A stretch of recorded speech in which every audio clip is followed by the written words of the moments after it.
Vamos abrir as nossas Bíblias em Provérbios 3, verso 5.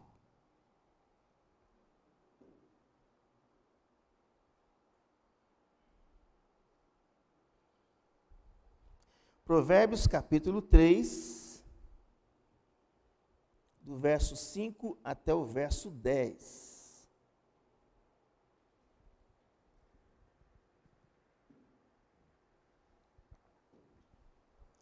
Abra seu coração para ouvir essa palavra, que com certeza vai direcionar você em muita coisa. Se você puder ler comigo, vamos fazer essa leitura juntos. Vamos lá? Confia no Senhor de todo o teu coração e não te estribes no teu próprio entendimento. Reconhece-o em todos os teus caminhos e ele endireitará as tuas veredas. Não sejas sábio aos teus próprios olhos, teme ao Senhor e aparta-te do mal. Será isto saúde para o teu corpo e refrigério para os teus ossos. Honra ao Senhor com os teus bens e com as primícias de toda a tua renda, e se encherão fartamente os teus celeiros e transbordarão de vinho os teus lagares. Maravilhosa essa palavra de sabedoria para todos nós. E o nosso tema nesse mês, vocês sabem, é tempo de ouvir a voz de Deus e fazer o quê? Mudanças. Tempo de ouvir a voz de Deus e fazer mudanças. E uma das áreas, amados, que nós podemos e precisamos fazer mudanças é a área financeira. Especialmente no quadro que nós vivemos hoje, nós precisamos de fazer mudanças sobre as diretrizes de Deus. Nós precisamos da sabedoria e da confiança em Deus para administrar os nossos recursos de maneira que nós tenhamos qualidade de vida, uma vida plena, uma vida abençoada pessoalmente, na família, na comunidade. Seja de ordem pessoal, familiar e comunitária, todos nós podemos ser orientados pela palavra de Deus. Especialmente diante de um mundo que está cercado de incertezas na área econômica. A nossa estabilidade não depende do governo do Brasil, de qualquer ministro. A nossa estabilidade, acima de tudo, depende de Deus. E isso deve trazer segurança para o nosso coração. Nós precisamos confiar nas promessas de Deus, nas diretrizes de Deus contidas em sua palavra, crendo sempre que Deus é um Deus provedor, um Deus misericordioso, que mesmo nos apertos da vida, quer aperfeiçoar você, de maneira que você aprenda a depender mais dele. Nós chamamos esse Deus de Jeová Jirê, o Deus de toda a provisão, que nos orienta nessa manutenção integral das nossas vidas, que tem a ver com as nossas emoções, com a nossa saúde, com o nosso sustento. E Salomão aqui, ele nos exorta a depender inteiramente do Senhor em todas as áreas, todas. O cristão regenerado, convertido, ele tem Jesus como Senhor da sua história, da sua vida. E quando Jesus rege a nossa história, ele é o Senhor, ele há de nos dar toda a provisão necessária. Ou seja, nós precisamos, para ser bem-sucedidos na nossa vida financeira, da sabedoria de Deus. E o texto aqui eu já vou explanar ele para vocês. É preciso que você confie no Senhor de todo o seu coração. Todo o seu coração. Sem reservas, sem dúvidas. E como essa área nos fragiliza, né, irmãos? Às vezes nós desconfiamos de Deus, não entendemos algumas coisas. Mas o texto está dizendo para que você confie de todo o seu coração. Mesmo diante de coisas que você não entende, Ele quer que você confie, sem dúvidas, sem medos. Que você não coloque a sua confiança em homens, em métodos, em sistemas. Mas que você acredite que quando Ele diz, não temas que eu te ajudo, que Ele vai te ajudar. O socorro vai vir na hora certa. É necessário que você não se firme no seu próprio entendimento. Ou seja, no seu próprio braço. O texto está dizendo aqui. Que você não se estribe, não se apoie apenas nos seus pensamentos, nos seus achismos, na sua lógica. O texto de Deuteronômio 8:17 diz, não digas, pois, no teu coração, A minha força e o poder do meu braço me adquiriram essas riquezas. Antes te lembrarás do Senhor teu Deus, porque é Ele que te dá força, que te dá saúde, que te dá inteligência, para que você adquira riquezas para confirmar a sua aliança. É interessante esse detalhe nesse texto. Deus tem uma aliança com a gente, de prover todas as nossas necessidades em glória, é aliança. Então, não bata no peito, dizendo, olha, eu tenho esses bens porque eu sou o cara, porque eu trabalhei muito, estudei, me destaquei. É lógico que tem o seu papel, tem a sua ação, mas se não for a mão de Deus, você não vai a lugar nenhum. Nós somos muito frágeis. Então é importante que você tenha essa consciência, não se firme no seu próprio entendimento, na força do seu braço, no seu achismo, mas agradeça a Deus por tudo que você é, por tudo que você tem, por tudo que você empreende, por tudo que você faz. E também, se firmar no próprio entendimento tem às vezes a ver com as crenças limitantes. Às vezes você não acredita que Deus vai te ajudar, que Deus vai te abençoar, às vezes você não acredita que Deus quer que você cresça. Você fica com aquela síndrome de patinho feio, que ninguém gosta de mim. Jeremias 29:11 diz, eu é que sei que pensamentos tenho ao vosso respeito. Pensamentos de paz e não de mal, para dar a vocês o fim que vocês desejam. Inclusive na nossa vida material. O sábio também nos desafia a reconhecermos o Senhor em todos os nossos caminhos, em toda a nossa trajetória. E o Senhor vai endireitar as nossas veredas. Então nós vemos aqui que é importante você reconhecer e valorizar a presença de Deus em todos os empreendimentos da sua vida. E o texto está dizendo que se você estiver torto, se você estiver quebrado, arrasado, desanimado, Ele vai endireitar os teus caminhos, as tuas veredas. Ele vai colocar tudo em ordem. E isso vai acontecer desde que você aspire e direcione para Ele todas as áreas da sua vida. É o senhorio de Jesus. O sábio também diz, Salomão diz aqui, não seja sábio aos teus próprios olhos, ao que você vê, mas busque a orientação e a visão do Senhor em tudo que você fizer. Também ele diz, tema ao Senhor. O que é o temor do Senhor? O temor do Senhor é o princípio da sabedoria, das boas escolhas. O temor ao Senhor é a base da felicidade, da plenitude.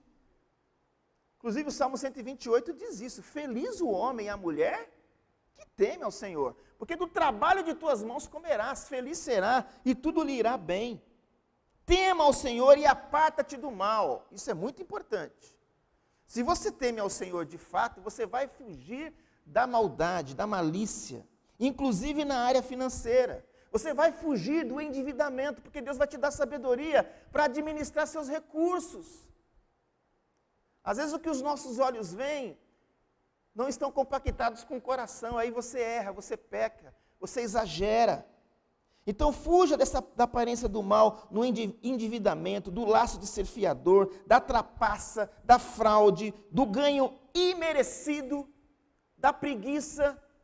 São fatores importantes que nem sempre a gente destaca como um pecado, como algo mal. Fuja da aparência do mal, tema ao Senhor. Todas essas atitudes trarão saúde. Essa palavra é boa. Saúde para o teu corpo e refrigério para os teus ossos, para a tua alma. Eu pergunto, será que a área financeira adoece? Adoece.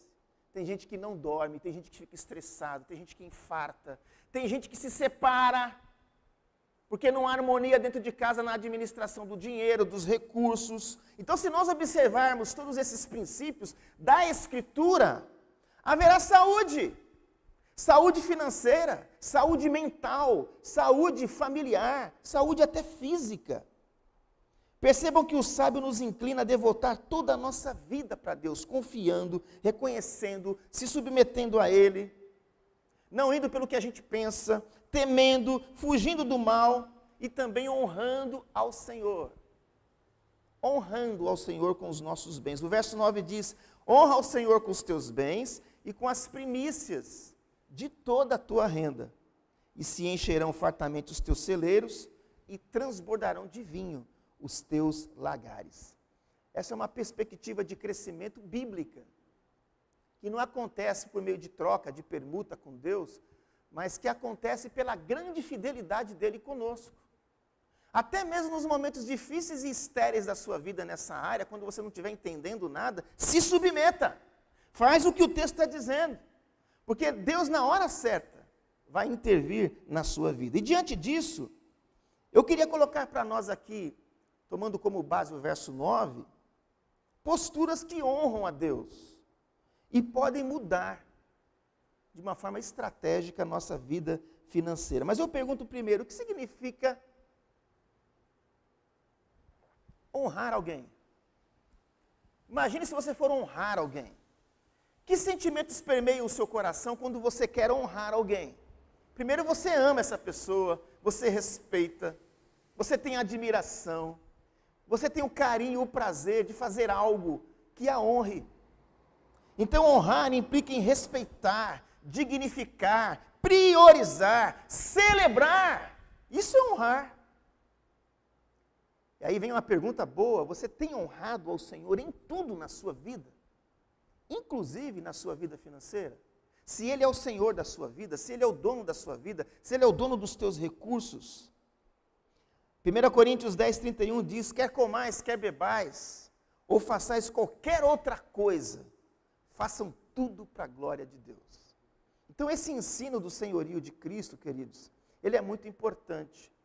Nós não podemos dicotomizar a nossa vida em várias áreas, querendo que Deus atue apenas em algumas. Ele quer atuar em todas. Ele quer ser o Senhor da nossa história. E a primeira coisa que você pode honrar a Deus, pensando nessa questão de dinheiro, finanças, provisão, você pode honrar a Deus com o seu trabalho.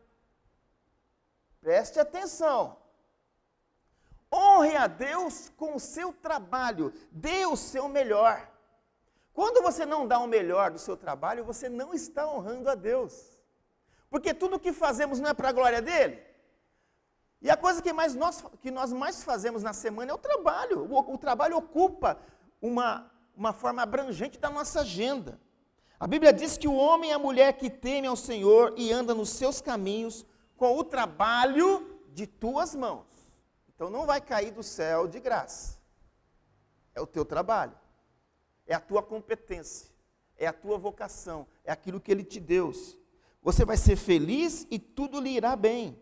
A Bíblia diz em Provérbios 10, 4, que o que trabalha com mão enganosa empobrece. Mas a mão dos diligentes, do trabalhador, do esforçado, do dedicado, do visionário, vem a enriquecer-se. Numa outra tradução na NVT, o preguiçoso logo empobrece. Mas os que trabalham com dedicação enriquecem, prosperam. Também em Provérbios 12, 27 diz que o preguiçoso não assará sua caça, mas o bem precioso do homem é ser dedicado. E toda essa dedicação deve ser dada a ele, amados. Amém? Amém? A nossa dedicação, o testemunho que nós damos naquilo que empreendemos, glorifica a Deus.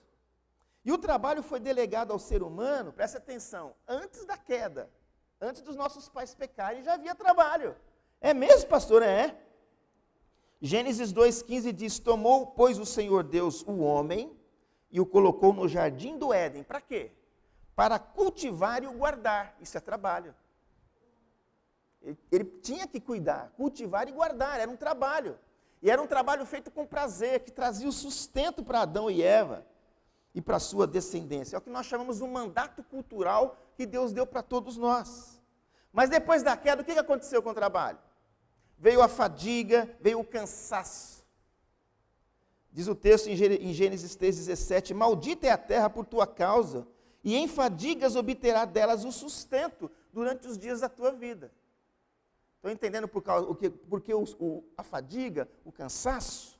Ela produzirá também cardos e abrolhos, e tu comerás a erva do campo, e no suor do teu rosto comerás o teu pão até que tornes a terra, porque dela foste formado, porque tu és pó, e ao pó tornarás. Então o trabalho, nós vemos aqui, queridos, que na perspectiva de Deus, vai envolver esforço, vai envolver dedicação, e aleluia, pode envolver prazer, satisfação daquilo que você produz, daquilo que você ganha, e você sempre devota para Deus a glória, o louvor. Olha o que o sábio Salomão diz em Eclesiastes 2. Não há nada melhor para o homem do que comer, beber e fazer que a sua alma goze do bem do seu trabalho. É verdade isso aqui, não tem coisa melhor. Quando você se esforça, você se dedica, você sonha, você é aplicado e você vê o resultado disso. No entanto, vi também que isto vem da mão de Deus, pois separado de Deus, quem pode comer ou quem pode alegrar-se? Você pode até ter muita grana, mas tem gente que não sente o gosto da comida. Tem gente que não desfruta o lazer com todo o dinheiro que tem. Então a bênção vem de Deus, queridos, não se esqueça disso. Paulo diz que se alguém não quer trabalhar, que também não coma. Então haverá situações que nós precisaremos pedir criatividade, sabedoria, diretrizes, olhar para dentro, olhar para a história, olhar para os fatos. Deus é fiel, embora eu e você sejamos infiéis, Ele se mantém fiel. Ou seja, você deve honrar a Deus com o seu trabalho, deve trabalhar para a glória de Deus. Isso implica muita coisa. Não fazer corpo mole, que é uma tentação. Trabalhar murmurando, reclamando. Tem gente que vai para a empresa, já vai chateado segunda-feira. O crente não pode fazer isso. Você tem dificuldade no seu trabalho, ore pelo seu patrão, ore pelas pessoas do seu trabalho, ore pelas dificuldades, ore nos detalhes. E a oração tem um poder fantástico. Às vezes Deus pode apertar você um pouquinho para que você dobre mais o joelho, para que você ore mais. Então não reclame, não murmure, não vai de cara feia, não roube. Tem os pequenos furtos no trabalho, né? A Bíblia diz lá em Tito 2, verso 9, quanto aos empregados, que sejam em tudo, obedientes aos seus patrões, dando-lhes motivo de alegria, de satisfação, e que não sejam respondões. O cristão é aquele que o patrão tem que dizer, esse cara é uma bênção, esse cara abençoa a minha casa, esse cara abençoa essa empresa. Lembra de José do Egito? Com toda a aflição que ele sofreu, onde ele chegava, o Senhor era com ele. O Senhor foi com ele na casa de Potifar, o Senhor foi com ele na cadeia, ele ganhou a graça das pessoas, porque tudo ele fazia com excelência. Não furtem, pelo contrário, deem prova de toda a fidelidade, com o propósito de ornarem em todas as coisas a doutrina, o ensino de nosso Deus Salvador. Então você orna, você embeleza as coisas quando você trabalha com excelência. Também Paulo vai dizer em Efésios 6, verso 6, que você não deve servir, não servindo à vista como para agradar os homens, não, você não puxa saco. Mas como servo de Cristo, fazendo de coração a vontade de Deus, servindo de boa vontade, como ao Senhor e não aos homens. Então você trabalha para o Senhor. Se você não pensava assim antes, muda a sua cabeça. Já faz uma mudança hoje. Eu vou começar a trabalhar para a glória de Deus, seja qual for a sua área. Seja empreendedor, honre a Deus com seus sonhos, com seus projetos, invista nos princípios da palavra. Gente, todos esses livros de autoajuda que tem aí, sério, eu glorifico a Deus quando eu leio alguns, é a Bíblia. Está lá a Bíblia estampada. A matéria-prima é a Bíblia. Quando fala de coragem, de ousadia, de determinação, é a Bíblia. Então procure aprimorar suas competências profissionais, dedique-se, faça isso para você e para Deus, honre a Deus com a sua vocação. Para os reformadores o trabalho era algo divino, e para algumas pessoas é uma maldição. Lutero foi procurado por um sapateiro, já falei isso aqui uma vez, e ele perguntou para Lutero, como é que eu posso glorificar a Deus na minha função? Aí Lutero disse para ele, faz um bom sapato e venda por um preço justo. Entendeu o princípio? João Calvino, ele fala que o eleito tem que trabalhar muito para glorificar a Deus. E nós temos um efeito disto nos países reformados, que prosperaram com essa visão, que o eleito trabalha, Deus o abençoa e a nação é abençoada. Pode ler a história aí. Pode ver alguns sociólogos, como Max Weber, que fala exatamente desse crescimento financeiro E alguns até acusam a gente em relação ao capitalismo, né? Mas isso deixa para um outro momento. Mas você pode honrar a Deus com o seu trabalho. E eu pergunto, o que você precisa mudar quanto ao seu trabalho hoje? Pergunta, não é para mudar? Não é tempo de ouvir Deus? O que você precisa mudar? Você dá o seu melhor? Você entende que isso é para a glória de Deus? Vira a chave. Hoje, agora. Você faz seu trabalho com excelência e dedicação? Intencionalmente você deseja glorificar a Deus com o seu trabalho? Faça isso. E se você hoje está numa situação difícil, fala para Deus assim: Senhor, abre uma porta para mim para que eu te glorifique com aquilo que eu faço, com aquilo que eu empreender. Estão vendo aí um aspecto importante para você honrar a Deus? Porque tem a ver com os bens do trabalho, né? Sem trabalho você não tem bens. Segundo, honre a Deus fazendo um bom planejamento financeiro. Não adianta você às vezes falar que é dizimista e ofertante, mas você é bagunçado. Aí Deus faz assim para você: filho, poxa, os planos do diligente, do esforçado, do dedicado, tendem à abundância, mas a pressa excessiva à pobreza. Lembra da parábola da torre e da parábola da guerra? Qual de vocês que quer construir uma torre, primeiro não se assenta e calcula o preço, para ver se tem dinheiro suficiente para completá-la? Porque se ele começar a torre e não planejou antes, ele vai passar vergonha. É a mesma coisa de um rei que vai para a guerra. Ele tem que pensar no número de soldados que ele tem, no armamento bélico, tudo. É assim com a nossa vida também, queridos. Nós temos que refletir, sermos organizados, pontuais, fazer as contas. E para um uso consciente do dinheiro, é necessário fazer 3 coisas. Primeiro, estabeleça um orçamento. Deus conhece o orçamento que você tem. Se esforce para viver dentro dos limites dele. Se esforce. A coisa pode melhorar, mas você tem que fazer a sua parte. Enquanto você não pode ultrapassar os limites. Planeje seu consumo, faça uma lista, um checklist, e peça a orientação de Deus. O que vai ser prioritário, o que vem por último, o que eu não vou mexer. Eleja as prioridades. Isso vai te ajudar a enxergar os exageros, o que é supérfluo. Em tempos de crise, a gente precisa dessa sabedoria. Aprenda a fazer escolhas, evite fazer compras por impulso. Não vá no mercado com fome. Você vai no mercado com fome, já era. Já era. É só uma dica, né? E o domínio próprio é fruto do Espírito. Olha a espiritualidade aí.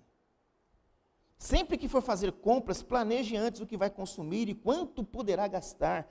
Procure viver dentro do orçamento e tente comprar à vista. Tente, se esforce. À vista, se puder à vista. Só em alguns casos que você já se organizou, use aí de forma inteligente o cartão de crédito. Tome cuidado com o consumismo. As mídias estão aí, toda hora você está recebendo uma coisa, toda hora. Toda hora. É um bombardeio essa questão do consumismo. E você precisa ter bom senso, pé no chão. Além disso, você honra a Deus quando você paga as suas dívidas pontualmente. Isso acontece quando você tem planejamento. Como é triste quando a gente fica devendo, né, irmãos? Aí depende muito da cultura de cada um, de cada família e dos princípios cristãos que estão arraigados em você. Você deve honrar a Deus nos seus negócios. Amém, igreja? Você deve honrar a Deus com a palavra firmada. Com a palavra que você firma com alguém, honre. Porque se você não honra o seu próximo, você não está honrando a Deus. Vocês lembram de José do Egito? Nós aprendemos com José do Egito a fazer planos para os momentos difíceis.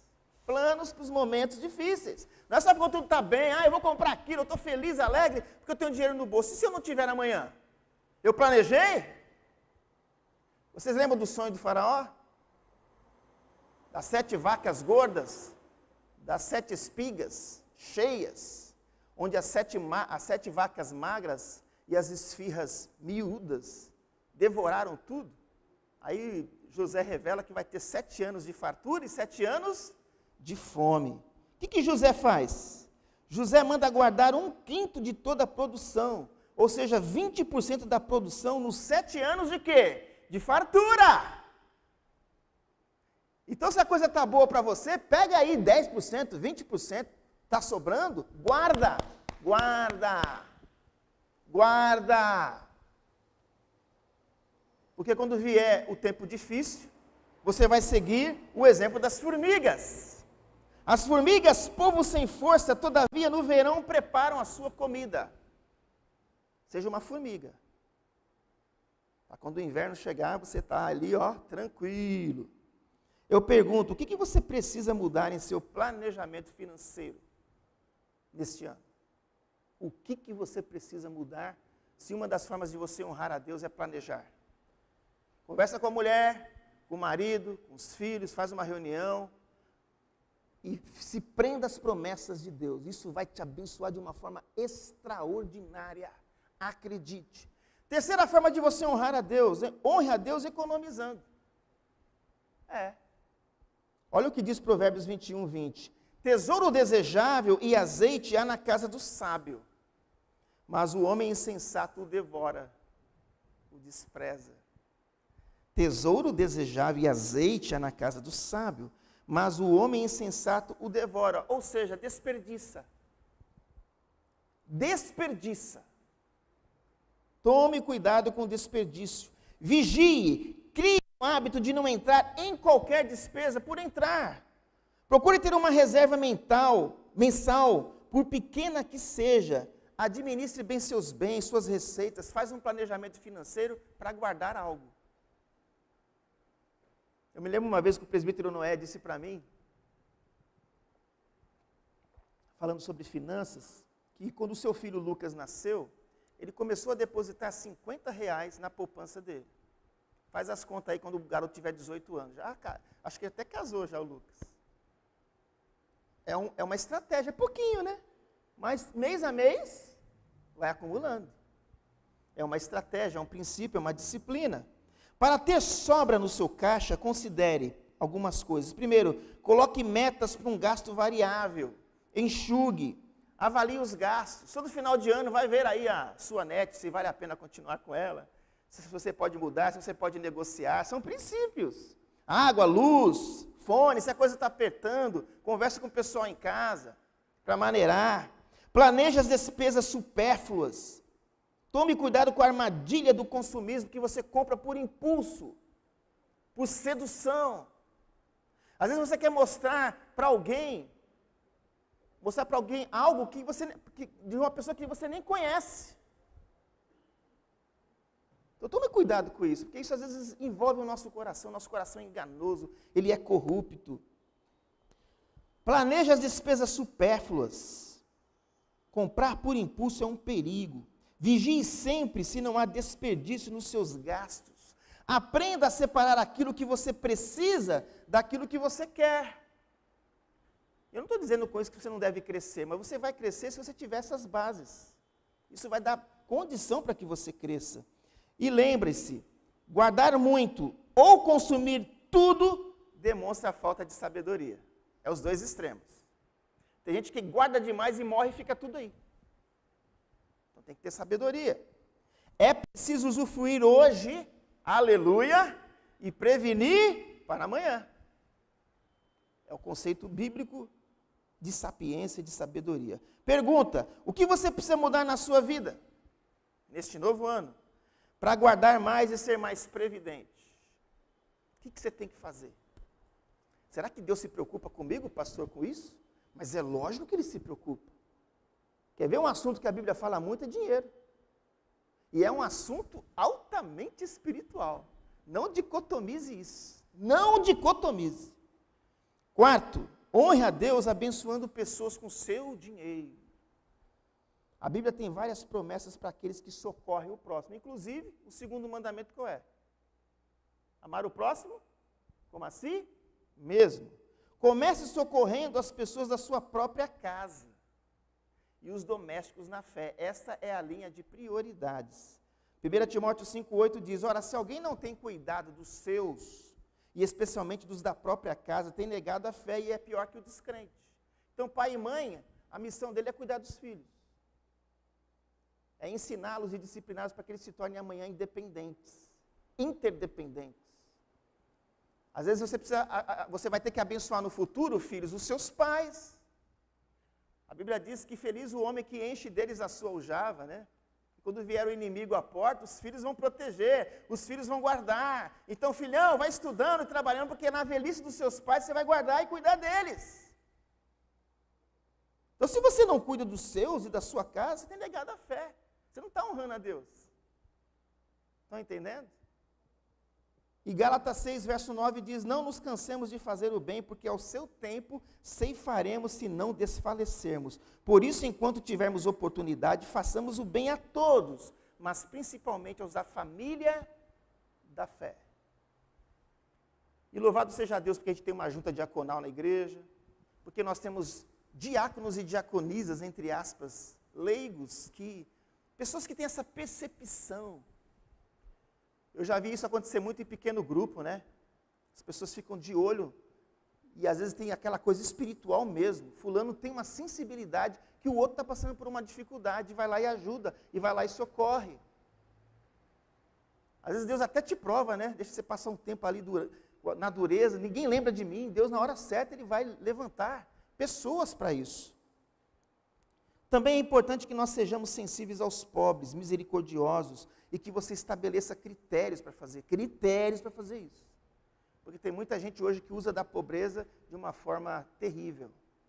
Às vezes nem é pobre, nem quer trabalhar. Mas aquele que não tem condição, que está sofrendo lutas, nós precisamos nos sensibilizar e ajudar. O que oprime ao pobre insulta aquele que o criou, mas a este honra o que se compadece do necessitado. Deus honra quando você abençoa o necessitado. Quem se compadece do pobre, ao Senhor empresta, e este lhe paga o seu benefício. Deus vai te dar juros e correção monetária quando você abençoa o pobre. Alguns cuidados, queridos, quanto às finanças no campo interpessoal. Cuidado com o laço de ser fiador. Cuidado com o seu nome, zele pelo seu nome. Cuidado com os empréstimos. Busque sempre a orientação de Deus, para você não ter luta, conflito e dor. Eu pergunto, o que você precisa mudar no seu dinheiro em relação ao seu próximo? Pense, faça um projeto, ore, peça a direção de Deus. E para terminar, honre a Deus sendo fiel e contribuindo com a expansão do reino. Se você é membro do corpo de Cristo, você tem um compromisso como discípulo com a expansão do reino. E esse compromisso envolve as suas finanças. Como eu falei, a espiritualidade é integral. Tem alguns cristãos que na ignorância querem separar isso. Não tem como separar. Não tem. É Deus que te sustenta, é Deus que te ajuda, é Deus que te levanta. E Deus quer que você corresponda, investindo na obra dele. Honra ao Senhor com os teus bens e com as primícias de toda a tua renda, e se encherão fartamente os teus celeiros, e transbordarão de vinho os teus lagares. Honre a Deus com o seu dinheiro e com as suas posses. Queridos, o dinheiro é um ótimo servo, porém um péssimo senhor.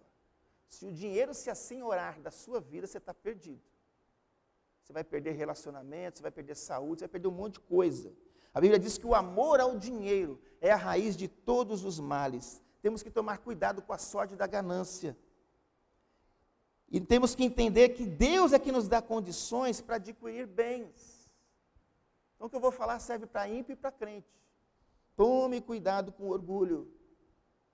Tome cuidado com a arrogância. Tome cuidado com a prepotência, porque Deus resiste ao soberbo, contudo dá graça para os humildes. Primícias são os primeiros frutos da terra. Honra o Senhor com os teus bens e com as primícias de toda a tua renda. É os primeiros frutos. E aqui tem a ver com prioridades. A palavra dízimo, por exemplo, vem da palavra decatê do grego, que é a 10ª parte. Primícia. Vou dar alguns exemplos dos patriarcas, né? Temos Abraão. Vocês lembram de Abraão? Quando Deus chamou Abraão, ele estava na terra de Ur dos Caldeus, e Deus falou assim para ele, sai da tua terra agora, deixa todo mundo aí, e vai para a terra que eu vou te mostrar. Já pensou se Deus faz isso com você? Deus pode fazer, agora. E ele saiu, com um cajado na mão.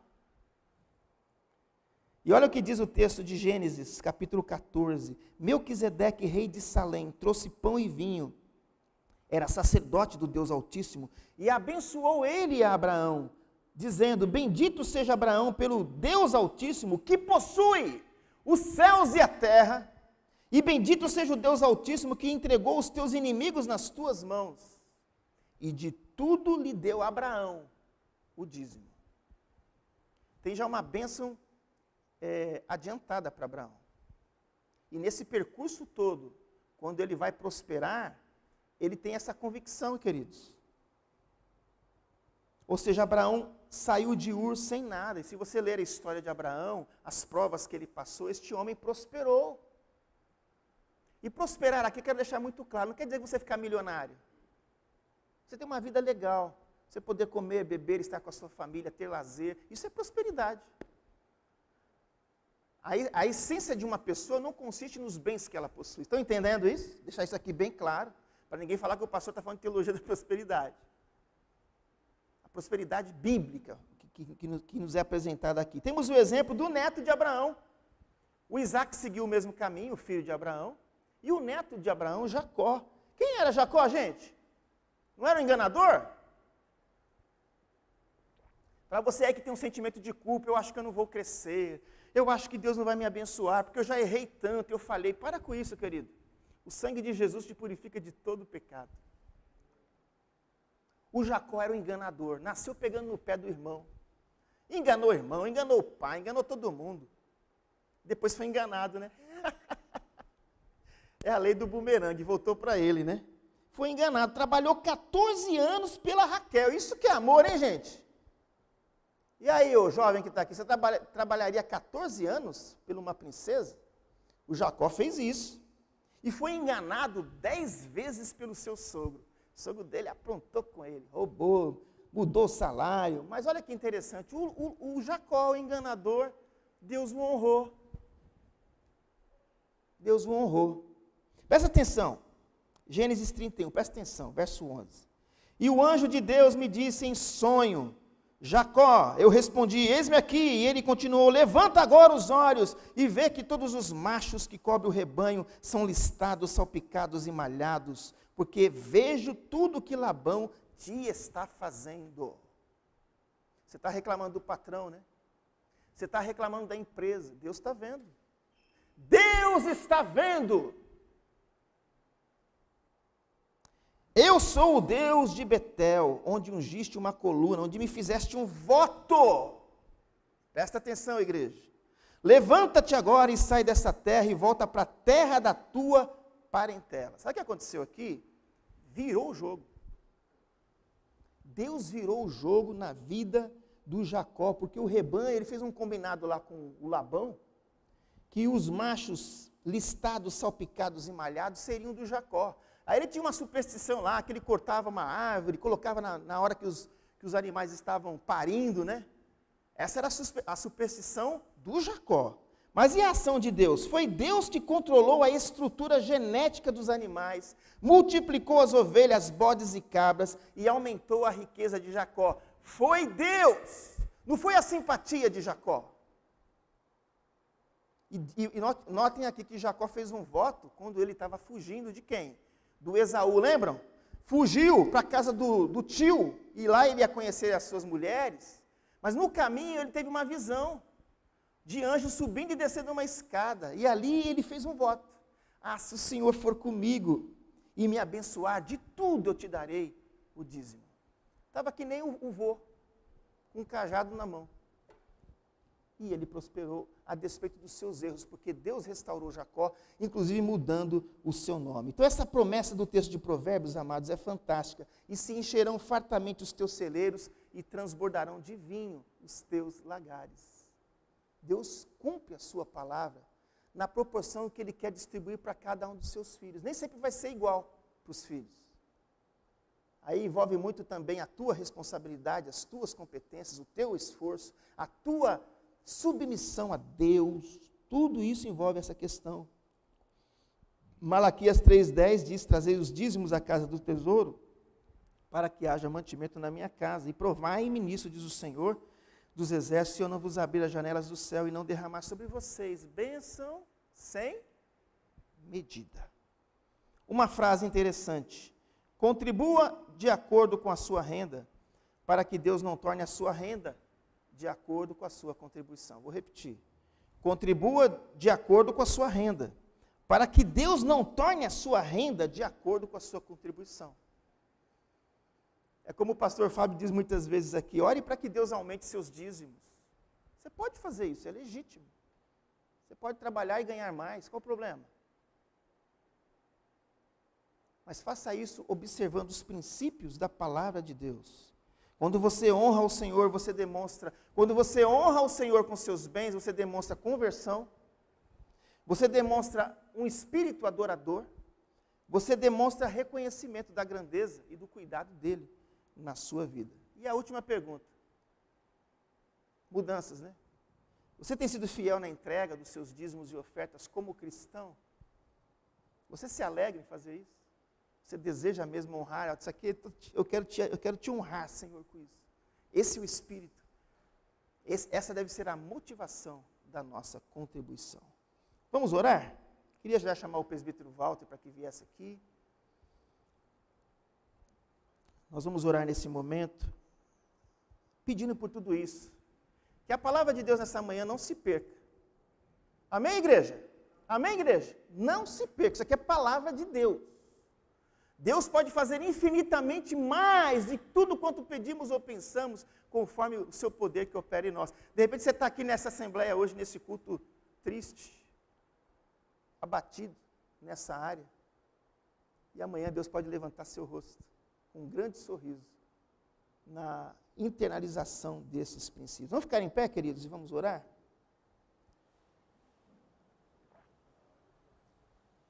Depois que eu orar, nós estaremos encerrando aqui e faremos a assembleia sem a internet, tá bom? São informações da igreja local. Obrigado, Jesus, por este domingo, o dia que o Senhor fez. Obrigado, obrigado, obrigado, obrigado.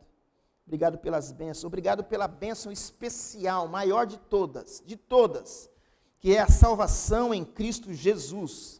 A bênção de que o sangue de Jesus nos purifica de todo o pecado. Essa bênção não tem preço. Obrigado. E nós oramos, Senhor, para que o Senhor nos ajude a honrar-te com o nosso trabalho, seja ele qual for, dando o nosso melhor, fazendo tudo para o teu louvor e para a tua glória. Que o Senhor nos ajude a te honrar, fazendo um bom planejamento financeiro, sendo diligentes, sendo sensatos. Que o Senhor nos ajude a te honrar economizando, guardando. Que o Senhor nos ajude a te honrar abençoando pessoas, vidas. Que o Senhor nos ajude a te honrar sendo fiéis e contribuindo com a expansão do teu reino por meio dos nossos dízimos e das nossas ofertas. Que a provisão do Senhor venha sobre o teu povo, Pai, sobre cada pessoa aqui que nos assiste, sobre as famílias, sobre o corpo vivo de Cristo, sobre a expansão do teu reino na terra, sobre a nossa sociedade. Aviva a tua obra nesses tempos, ó Deus, porque diante do avivamento também vem essa bênção, essa qualidade de bênção. Faz isso em nossas vidas e que a tua palavra nessa manhã não se perca, mas prospere em cada coração para aquilo na qual o Senhor a designou. É o que nós te pedimos, no nome de Jesus. E oramos, ó Deus, para que o Senhor abençoe cada pessoa que está aqui, a cada um de nós, aos que nos escutam, para que ouvindo a tua voz nesta manhã, nós façamos mudanças pela fé, porque o justo viverá pela fé. Faz isso, Senhor, e amanhã nos mostre os resultados da fidelidade do teu povo e dessa disposição de te honrar. Que assim seja, em nome de Jesus. Amém. Pode sentar, amados.